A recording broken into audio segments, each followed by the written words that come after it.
Şu arka tarafdan şu yoqlarda bu yerda o'zbeklar ham ishlaydi ekan bu yerda. Er-xotin bo'lib ishlaydilar menimcha. Eshitishim bo'yicha.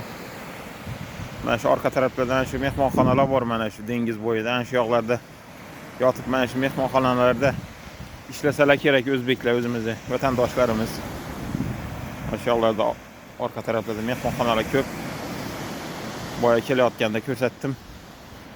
O'sha yerda ishlab, o'sha yerning o'zida yotib ishlasalar kerak o'zimiz vatandoshlar, o'zbeklar. Mana shunaqa gaplar.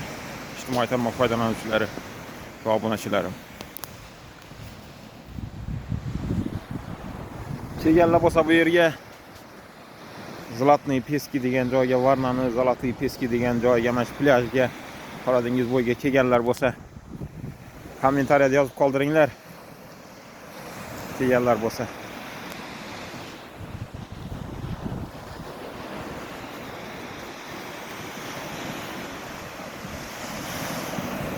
Mana orqamda ana to'g'ridan Bolgariyalik qiz ana itini aylantirib yuribdi.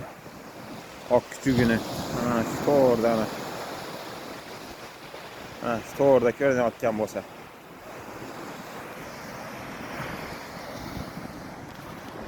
Plyaj pustoy hali, hech kim yo'q. Bombosh plyaj. Hali sezon boshlanmaganda bu yerda. Uzog'i bilan 1 oy yo 2 oy odam to'lib ketadi bu yerda. Bunaqa gaplar.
Şu mehmonxonami deyman-da, mana shu to'g'ridagi dengizning to'g'risida.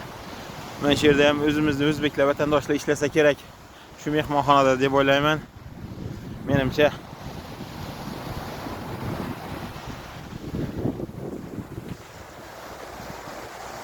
mana shu yoqlar, mehmonxonalar to'g'rida. Dengiz atrofi. Sezonda mehmonxona egalari yaxshigina pul tushiradi bu yerda. Odam ko'paygandan keyin bu yerda sezon boshlangandan keyin 1-2 oylardan keyin. Hozir hech kim yo'q.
Manzaraga baho beringlar, manzaraga ijtimoiy tarmoq foydalanuvchilari va obunachilarim. Kommentariyada siz fikr mulohazalaringizni bildirib qoldiringlar. Bu video tagida